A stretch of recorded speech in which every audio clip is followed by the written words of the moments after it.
Hey, what's going on YouTube? Welcome back to another video. As you can see from the title says it all. So thank you for checking in. Bye. I'm just messing, folks. So today I wanted to talk to you guys about the unveiling of the new 2024 Subaru BRZ TS trim level. So I know I'm a little bit late. I've been traveling for work as well as for personal reasons, but I'm trying to chime in as best I could. I did watch the unveiling. I watched the video from Subiefest, as well as a lot of the details and the breakdown on the new 24 plus BRZ TS. So my understanding is that Subaru STI has chimed in, and now they are introducing a new lineup. So specifically on the Subaru side, you're going to have the Subaru BRZ Premium trim, which is now considered the base model, and the next level tier up is the limited trim, which is the current car that I have in front of me. And lastly, the highest trim would be considered the TS trim, or the TS model. So I've seen this and I've anticipated this a long time ago, even back when I had my 2018 Subaru WRX. I've kind of assumed that Subaru will eventually kill off the STI platform itself and use the STI as more of a trim upgrade to a lot of their existing lineup, and sure enough, it has been the case now. So I just want to break down some of the features that I've seen that is new to the TS, and then I just give you guys some of my honest 2 cents as a Subaru ambassador and a Subaru enthusiast. So right out the gate, the new 24 TS is a new existing trim level, so in terms of rarity, it's not going to be that rare, so this is good for all of us. I think this overall package is really good for new folks who are trying to onboard or trying to get into a new BRZ. I think for those of us who are current, it gives us hope, but at the same time, it gives us some things that we kind of want, such as the stock OEM Brembo brake performance package, and for those of you guys who are interested, the driver EyeSight package. So again, no horsepower gain out the gate. The only thing that I can see that is worth it is just the performance brake package itself. A lot of the ownership in this community, they go after a large brake kit. So I think for those of you who are new, who don't necessarily want to spend the extra money with all the aftermarket headaches and such, you can just go ahead and get yourself this, and it'll be a done deal. My only complaint about the new Brembo brakes is that I'm not necessarily a fan of that color, that orangey / gold. I know that it's symbolic to the original Subaru STI from like 04, 05 and forward, but to me personally, I think a lot of the modern colors are a lot better, especially in the white and the lime green and even in the red. So that's my personal 2 cents. Again, but at the end of the day, it's all about the function. So the Brembo brakes are cool. I know that they've also discussed aluminum knuckles. I personally don't really look into that because at the end of the day, most of the ownership base who comes into the ownership of a BRZ or GR86 platform, they're going to be upgrading the suspension in some way, shape, or form. So I mean, if you're going to keep the car bone stock, I think that's a really good addition, but to me, I think that's kind of minuscule. The other thing too is, again, the EyeSight. I know that Subaru's technology, they primarily have the EyeSight driver's assist all kind of lined up at the top portion of the car right there, but this mostly only pertaining to automatics. The manuals have never had any of that until now, so that gives those of you who like those type of features, the extra little quirks and assists and stuff. So for me personally, I don't necessarily like that, because I think in terms of a performance or a sports car, it impedes on my driving capabilities. I don't like that technology is kind of messing with me when I'm driving. So especially even something as simple as like a lane change, having that lane assist, is really annoying. My experience was with Subaru and Toyota. I don't like that.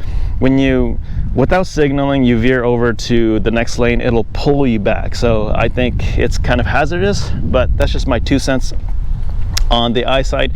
I think at the end of the day, it's your personal preference if you like Subaru's EyeSight assist technology and such. So the other notable things on the exterior is just the BRZ TS badges.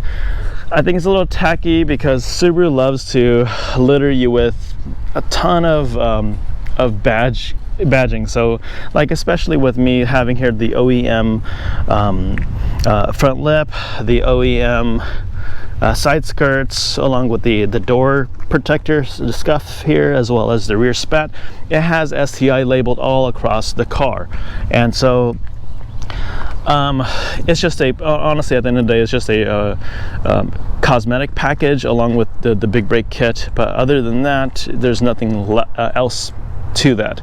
I know that the interior, they changed it quite a bit. So as you can see here on the Limited that I have the upgraded interior and such, but the only difference that I see in the TS version is that the stitching is now blue as opposed to the red that I have here. And although I do like the red stitching here, I'm more of a big fan on the blue, so I'm going to see if I could get my hands on that because blue is my favorite color. So the other last notable thing is that on the dash, during startup, it will turn on and indicate STI. So that's just, the notable things that I see. A lot of people that I've seen so far, they're griping and complaining that it's a little bit underwhelming, but to be honest, I've never really had any high hopes for the BRZ, the GR86, or even the Subaru WRX or STI to have any type of like notable gain. Like specifically with horsepower, this car has always competed against the WRX in terms of price, so I don't think it's a good idea for Subaru or Toyota to slap on a turbo to give it high horsepower, and this Gen 2 is already pretty good in my opinion. So now I just want to go into talking to you guys about how I feel about the TS model and what the expected price would be. So my experience with the previous gen, the Generation 1 2021 Subaru BRZ TS Edition, at my local dealership in Elk Grove, I remember seeing a really beautiful black BRZ TS sitting on their dealership lot for, gosh, over like 5 months.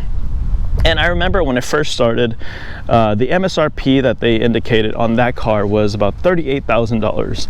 And at that time, that was still astronomical. That's a lot for a BRZ, especially with the Gen 1, and a lot of people complain about how slow the car is.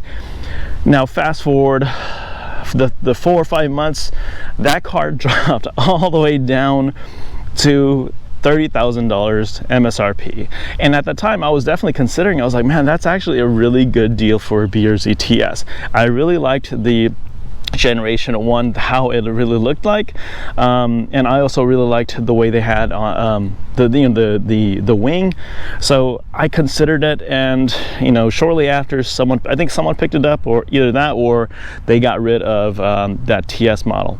So I know that was a limited edition, and I think the MSRP on that car at the time was about $35,000, a little over $35,000. So my guesstimate on the new BRZ TS trim level, because now it's not limited edition, it's going to be in the production line, I'm guesstimating it's going to be around the same price, maybe $36,000. If you factory order it, I'm guesstimating that you're going to be paying about anywhere from 38 to the low 40,000s. And again, my 2 cents is that this is good for newcomers, but this is bad for current owners, because there are little tidbits that we do want on our current car that we can't have, and it's just kind of a reoccurring thing that I've seen during my ownership, not just with Subaru, but just with all you know, car platforms, especially enthusiast platforms, is that they start out very underwhelming and they slowly give you what you want. And so it's not usually until the end of the life of that generation of vehicles where you will get everything that you want. So that's just my 2 cents on it. I don't think you're gonna have to worry too much. I mean, the BRZ is already not as popular comparatively speaking to the GR86, so it's already kind of rare, so to say. It's seeing it on the road and seeing a lot of people order it. But if you see a BRZ TS on the lot, most likely if it's still sitting there, you're gonna have an easier time negotiating and haggling for that. For me personally, I think it's in this current car market, it's better to factory order your car and wait for it and just spec it out exactly however you want it to be. But if the car market in the future changes, then, you know, disregard what I say. Because I picked up this 2023 BRZ earlier this year. I factory ordered it in January and I picked it up in April. And, you know, again, I've had 3 months of ownership on this car. I've had no issues with it. I love this car.